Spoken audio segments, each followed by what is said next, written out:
वाल्मिकीचा वाल्या लोकमत. ऊस तोड मजुरांचा जिल्हा अशी ओळख असलेल्या बीड जिल्ह्यात सध्या जे काही सुरू आहे ते पाहिल्यानंतर गँग वॉरवर आधारित मारधाड चित्रपट अथवा वेब सिरीज देखील फिके वाटू लागतील. एका सरपंचाच्या निर्घृण हत्येच्या निमित्ताने समोर आलेल्या प्रकरणातील अर्थकारण, राजकारण आणि जातीय कंगोरे लक्षात घेता अलीकडच्या काळात ग्रामीण भागात निर्माण झालेल्या या नव माफियांनी किती धुडगूस घातला आहे याचा अंदाज येईल.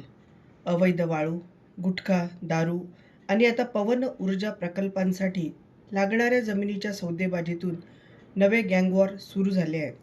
मसाजोगचे सरपंच संतोष देशमुख हे याच गँगवॉरचे बळी आहेत.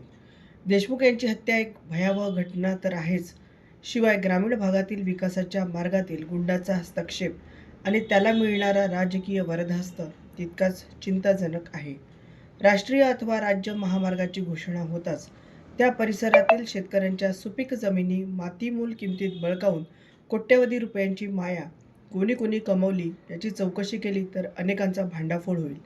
बीड, धाराशिव आणि सोलापूर जिल्ह्यांमध्ये अनुकूल वातावरण असल्याने मागील 3-4 वर्षापासून नामांकित अशा रिन्युएबल एनर्जी, विंडमिल आणि सोलर पॉवर कंपन्या करोडो रुपयांची गुंतवणूक करून मोठमोठे प्रकल्प सुरू करीत आहेत. या प्रकल्पाच्या माध्यमातून आपल्या परिसरात सुबत्ता येईल, नोकऱ्या निर्माण होतील म्हणून या भागातील शेतकरी आपल्या जमिनी देत आहेत. मात्र राजकीय हस्तक्षेप, खंडणी बहाद्दर आणि गुंड प्रवृत्तीच्या मंडळींनी या सगळ्यांना सोळो की पळो करून सोडले आहे. काही समाजकंटक आणि गुंड प्रवृत्तीच्या लोकांनी शेतकऱ्यांना फितवून या कंपन्यांविरोधात उभे केले आहे. कोट्यवधी रुपये गुंतवलेले प्रकल्प बंद पडू नयेत म्हणून काही कंपन्यांनी सुरुवातीला अशा उपद्रवी मंडळीच्या काही मागण्या पूर्ण केल्या, परंतु तिथूनच ते सोकावत गेले. या खंडणी बहाद्दरांचा उपद्रव इतका टोकाला गेला आहे की रिन्यू पॉवर सारख्या कंपनीने आपला गाशा गुंडाळून दुसऱ्या राज्यात प्रकल्प उभे केले. गुंतवणुकीसाठी राज्यांमध्ये चढाओढ लागलेली असताना आपले प्रकल्प परत जाणे ही महाराष्ट्रासाठी चिंताजनक बाब आहे. सरकारने याच्या खोलात जाऊन चौकशी केली पाहिजे. सध्या चर्चेत असलेला वाल्मिक कराड याच्यावर अशाच एका पवन ऊर्जा कंपनीने खंडणीचा गुन्हा दाखल केला आहे. सरपंच देशमुख यांची हत्या आणि खंडणीचा गुन्हा याचे धागेदोरे एकच आहेत. या कराडवर यापूर्वी देखील अनेक गुन्हे दाखल आहेत, मात्र राजकीय वरदहस्त असल्याने त्याच्यावर कारवाई झाली नाही. राजकीय नेत्यांना अपेक्षित असलेल्या सर्व प्रकारच्या इव्हेंट मॅनेजमेंटमध्ये वाल्मिक पारंगत आहे, त्यामुळे त्याच्या केसाला देखील धक्का लावण्याची कोणामध्ये हिंमत नाही. वाल्याचा वाल्मिकी झाल्याची कथा आपण पुराणात वाचली असेल, परंतु या वाल्मिक कराडच्या नावाच्या इसमाचा प्रवास नेमका उलट आहे. परळी आणि परिसरात याची प्रचंड दहशत आहे. परळीच्या औष्णिक वीज निर्मिती केंद्रातील कोट्यवधी रुपयांच्या राखीची कोण फुकटात विल्हेवाट लावत आहे? परळी ते अंबाजोगाई रस्त्याचा एक कंत्राटदार का पळून गेला? चौकशी होणे गरजेचे आहे. बीड हा तसा सांप्रदायिक परंपरा बाळगणारा जिल्हा. या जिल्ह्यातील बहुसंख्य लोक शोषित, सात्विक आणि सांप्रदायिक आहेत. याचाच गैरफायदा वाल्मिकसारख्या गावगुंडांनी घेतला.